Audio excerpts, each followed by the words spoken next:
a private plane has collided with a U.S. Army helicopter carrying nuclear weapons. The two aircraft have crashed in the rural town of Wamoni, California. Explosions, smoke, and fire attract the townspeople and a volunteer fire department to the crash site. People are injured trying to rescue the crash victims, and soon an ambulance speeds the injured to a nearby hospital. Before long, the sheriff and state police arrive. The press learns of the crash and videotapes it from the air. Closer inspection reveals that this is actually the Nevada test site, the setting for the exercise in responding to a nuclear weapon accident. The exercise will test the validity of the lessons learned and the corrective actions generated from the nation's first major nuclear weapon accident exercise held in 1979. This exercise will also provide for expanded participation by civilian emergency response agencies. California, in particular, has been invited to participate because it is widely recognized as having a well-organized emergency response capability. During the exercise, a number of federal agencies, along with the Departments of Defense and Energy, will practice the coordinated procedures necessary to manage a nuclear weapon accident. The exercise, NUWAX 81, has begun.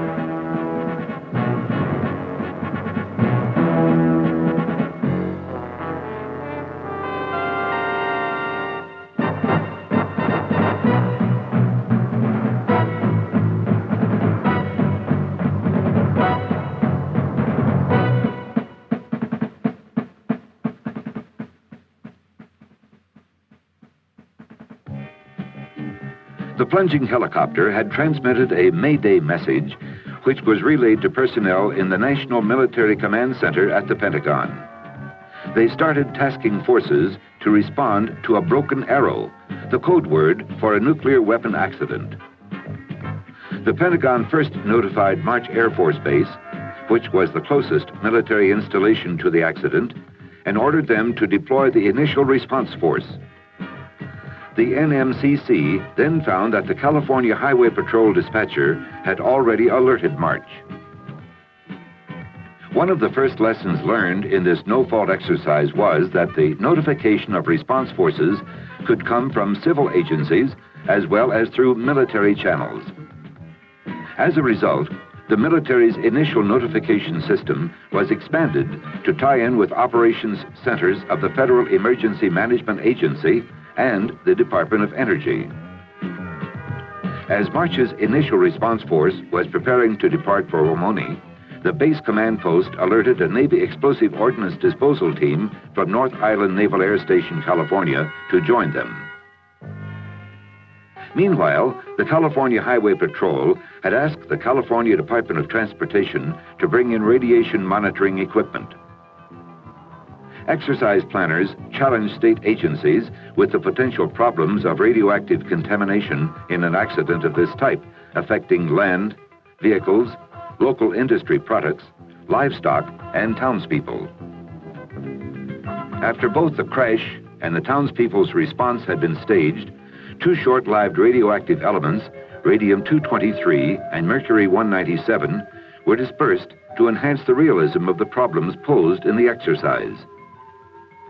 These elements exercise radiation detection instruments as the materials in nuclear weapons would. Their half-lives, however, are days rather than thousands of years. Their concentrations were low, thus allowing the accident site to return to normal pre-exercise radiation levels in a relatively few days. Because of the danger of further explosions, the sheriff and state police had evacuated the town. When the California Transportation's monitors showed evidence of radioactivity, authorities retained people for medical observation if they had been at the accident site.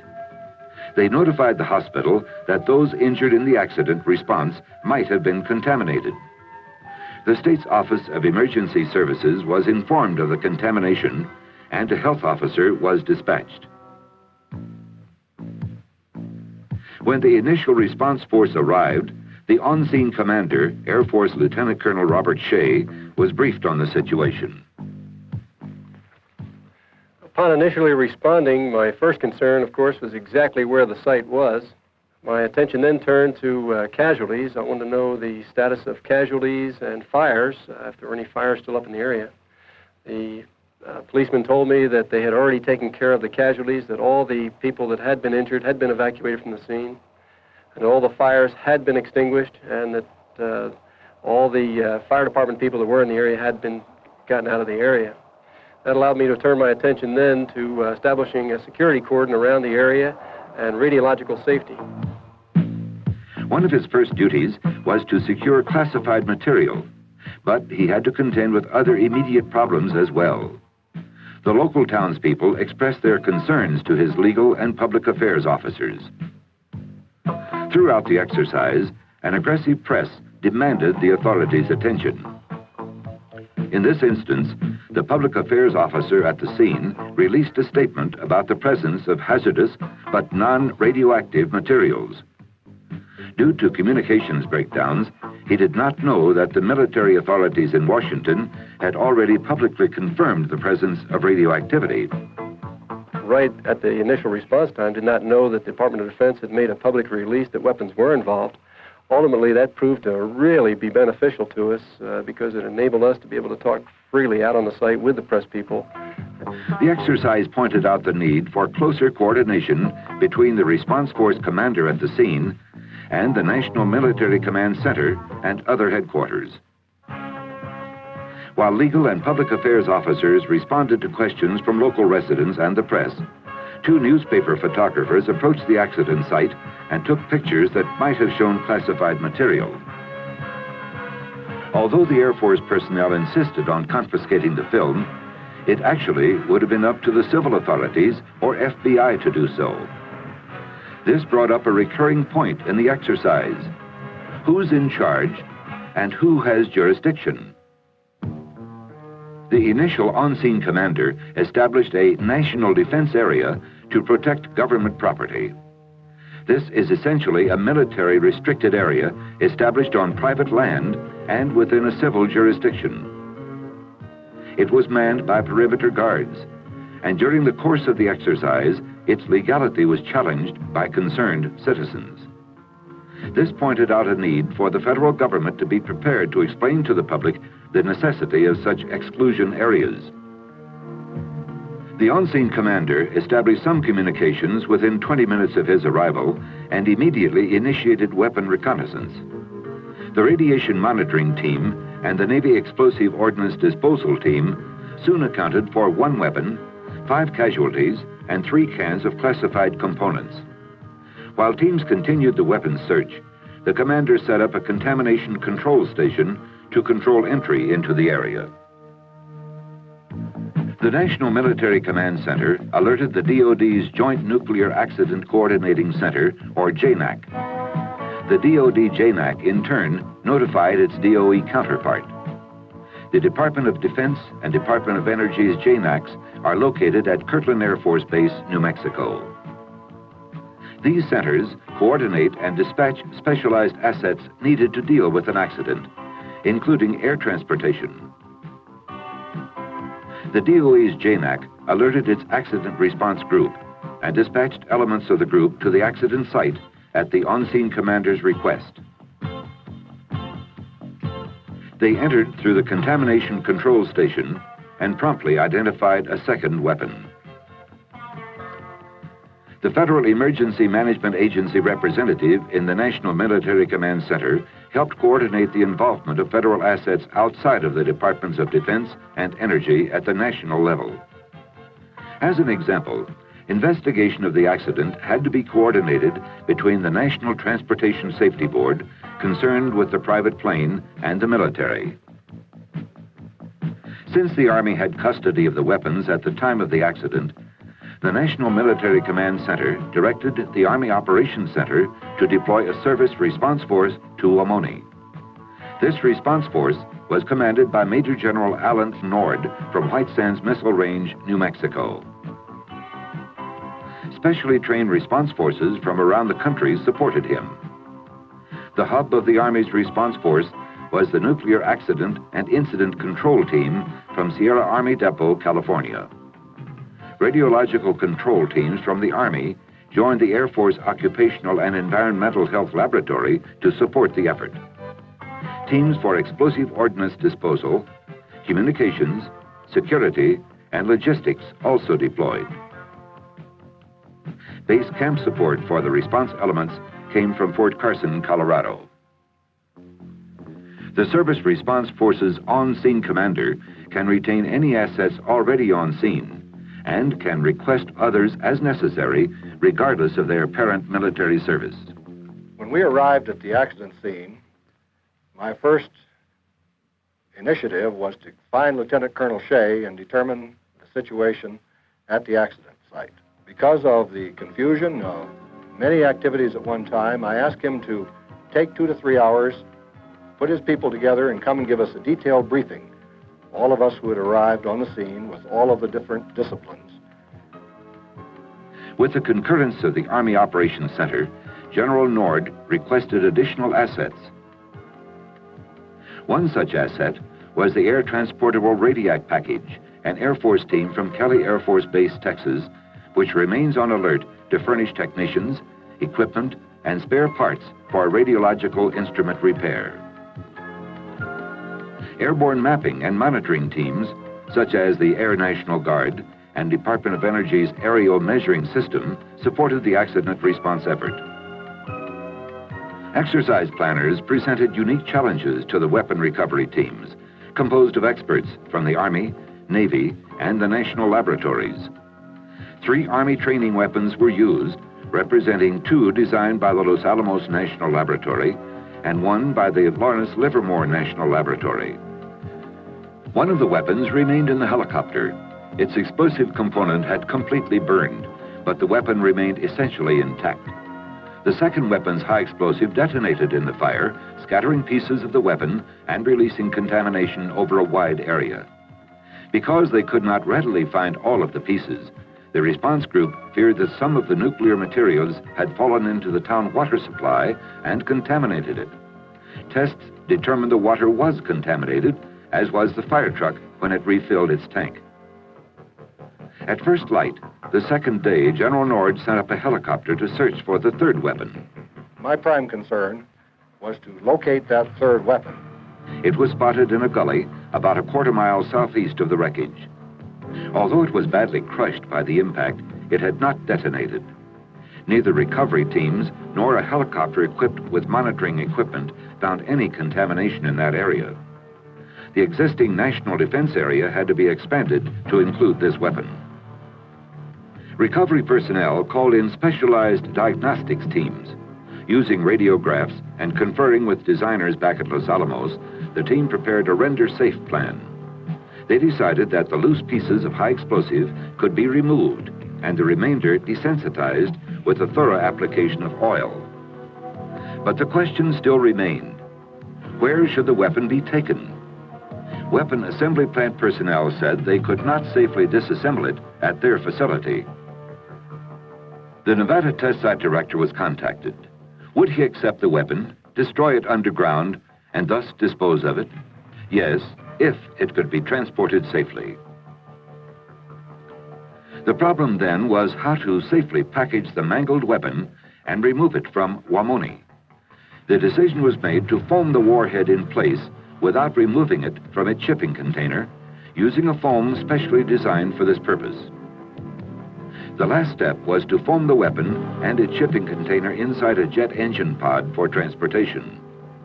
Federal and state officials helped the Service Response Force gain permission from the landowner to build an access road on his property.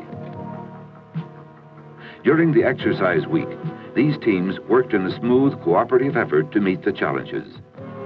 Exercise analysts recommended that in future recovery operations, the teams implement joint planning to include written procedures and to conduct dry runs under the direction of the Senior Explosive Ordnance Disposal Officer. Players discovered that a can containing classified components had been opened and that an item was missing. While personnel made a house-to-house search, the on-scene commander asked the Federal Emergency Management Agency to call the FBI. The FBI coordinated with the security forces and local authorities to help recover the souvenir. Communications caused a number of special problems. One, induced by the exercised artificiality of the Nevada test site location, was that no real commercial telephone system existed.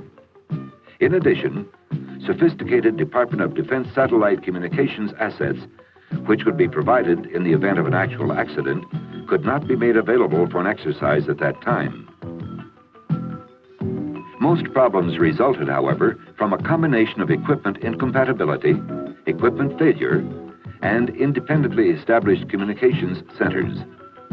It was so difficult to establish a secure message capability that even after General Nord's arrival, secure messages had to be sent by courier to the nearest military base for transmittal. In the future, an immediate link needs to be available between the accident site and the various military and civil command centers to allow direct transmission of classified information. While each response element deployed with sufficient capability to satisfy its own needs, the composite requirements of the joint response effort at times overloaded the individual communications centers. The lesson is to identify and inventory the communications assets of each response element as it arrives, so that these assets might be shared when needed. Inventorying and sharing assets is also applicable to command and control, radiological safety and health physics, medical coordination, and public affairs. Leaders of these elements need to caucus to become aware of each other's responsibilities and assets. The DNA Nuclear Weapon Accident Response Procedures Manual catalogs available support and recommends procedures for responding to a nuclear weapon accident. Exercise NUWAX 79 demonstrated the need for this publication, and lessons learned from NUWAX 81 helped refine the manual. The problems of radiological contamination were interesting and varied.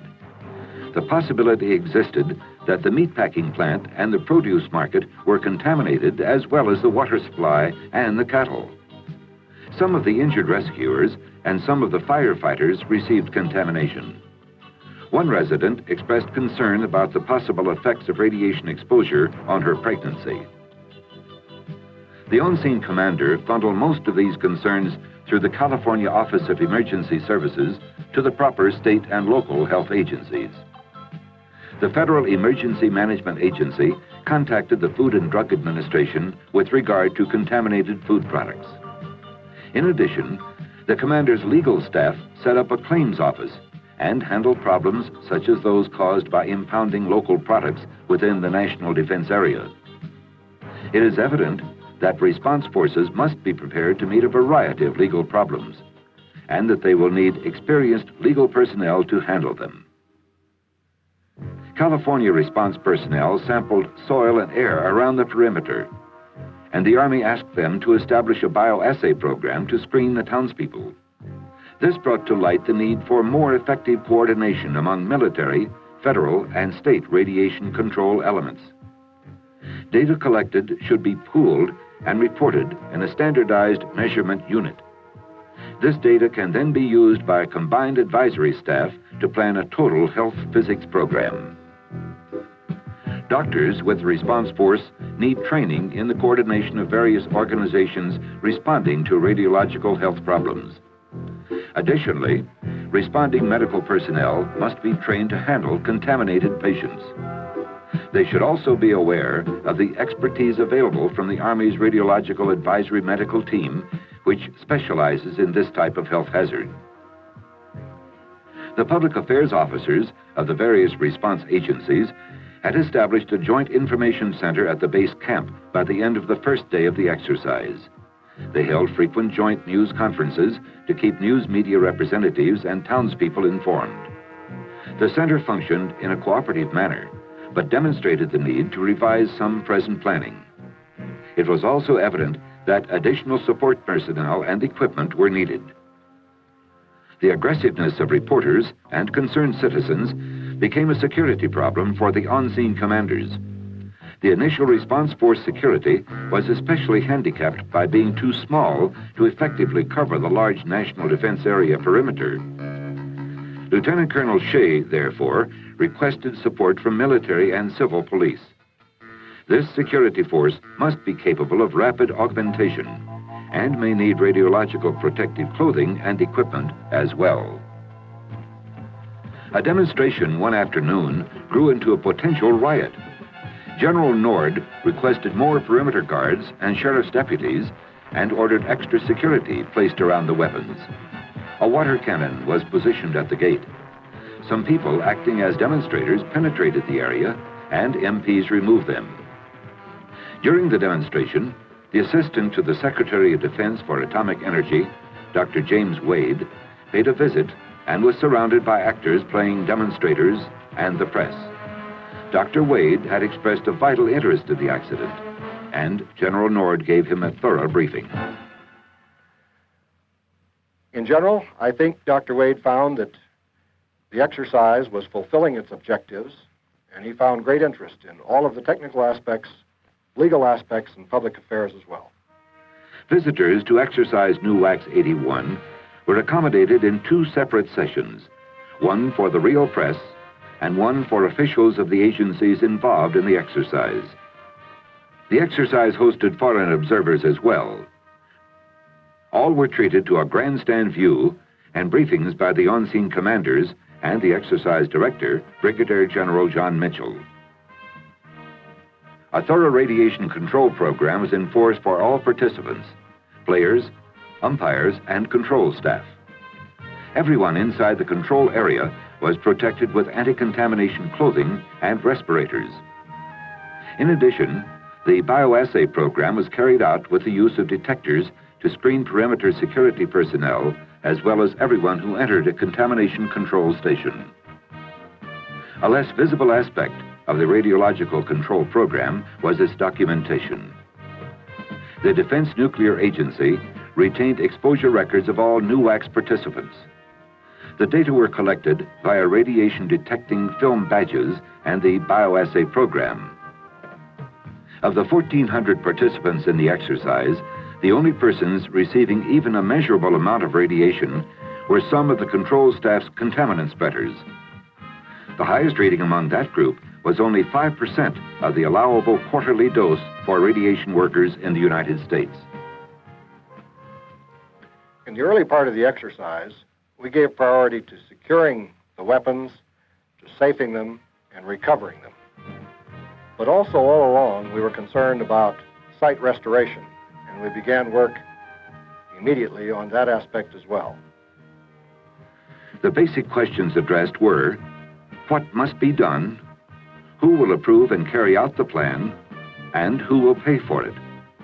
Finding the answers to these and related questions will be a significant aspect of the long-term effort associated with the response to a real nuclear weapons accident. The Environmental Protection Agency and the Food and Drug Administration assisted in formulating the cleanup plan, since the environment, livestock, and produce were involved. All response elements agreed that the Federal Emergency Management Agency should be in charge of developing the plan and coordinating its final approval among the various agencies. The chief of the Special Air Force Contamination Disposal Team was assigned as the Chief of Staff for site restoration. He coordinated areas of responsibilities and duties with the appropriate agencies. Restoration planners from these agencies agreed on measurement criteria to use for soil sampling and the depth of contaminated soil removal. It was apparent that federal agencies should continue to develop collective guidance for radioactive cleanup. In order to prevent contaminated soil from being blown by the wind before it was removed, the on-scene commander wanted to spray it with a fixing agent. The Environmental Protection Agency concurred if residues from the agent would not adversely degrade the environment. The Army Operations Center identified a military airborne firefighting system which could airdrop the agent. Tracking a request for support such as this illustrates some of the command and control complexities which need to be examined. Military forces are used in support of the on-scene commander through his own chain of command and in support of the Federal Emergency Management Agency through the Army's Directorate of Military Support. Technically, military responsibility for the area ended with the removal of the weapons. However, California asked the Army to remain to control the contaminated area until civilian security could be arranged because of the long-term nature of the problem. The California governor asked the president to declare Wamoni a disaster area. The president did so, thus releasing federal funds to be used for contracting a private security force. Even though site restoration problems were not played out completely in the exercise, NUWAX 81 was a major accomplishment. It brought together senior officials of many accident response organizations to make and implement critical decisions. It validated the lessons learned from NUWAX 79 and generated some new ones from the expanded participation of national, state, and local emergency response agencies. There will be more exercises involving simulated nuclear weapons accidents. A full schedule of field exercises, complemented by command post exercises, has been developed for implementation through the remainder of the 1980s. These no-fault exercises will continue to enhance the national capability to assess and solve the complex problems associated with an accident involving nuclear weapons.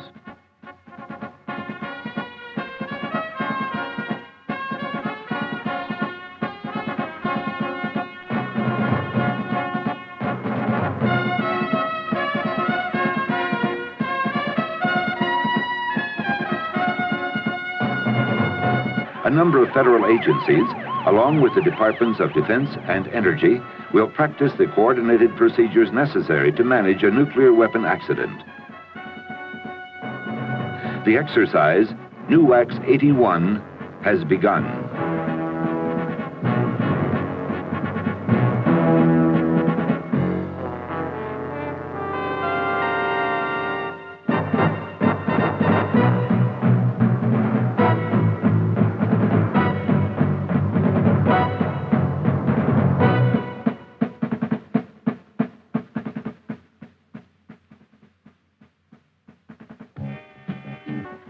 Closer inspection reveals that this is actually the Nevada test site, the setting for the exercise in responding to a nuclear weapon accident. The exercise will test the validity of the lessons learned and the corrective actions generated from the nation's first major nuclear weapon accident exercise held in 1979. This exercise will also provide for expanded participation by civilian emergency response agencies. California, in particular, has been invited to participate because it is widely recognized as having a well-organized emergency response capability. During the exercise, a private plane has collided with a U.S. Army helicopter carrying nuclear weapons. The two aircraft have crashed in the rural town of Wamoni, California. Explosions, smoke, and fire attract the townspeople and a volunteer fire department to the crash site. People are injured trying to rescue the crash victims, and soon an ambulance speeds the injured to a nearby hospital. Before long, the sheriff and state police arrive. The press learns of the crash and videotapes it from the air. The plunging helicopter had transmitted a Mayday message, which was relayed to personnel in the National Military Command Center at the Pentagon. They started tasking forces to respond to a broken arrow, the code word for a nuclear weapon accident. The Pentagon first notified March Air Force Base, which was the closest military installation to the accident, and ordered them to deploy the initial response force. The NMCC then found that the California Highway Patrol dispatcher had already alerted March. One of the first lessons learned in this no-fault exercise was that the notification of response forces could come from civil agencies as well as through military channels. As a result, the military's initial notification system was expanded to tie in with operations centers of the Federal Emergency Management Agency and the Department of Energy. As March's initial response force was preparing to depart for Romoni, the base command post alerted a Navy explosive ordnance disposal team from North Island Naval Air Station, California, to join them. Meanwhile, the California Highway Patrol had asked the California Department of Transportation to bring in radiation monitoring equipment.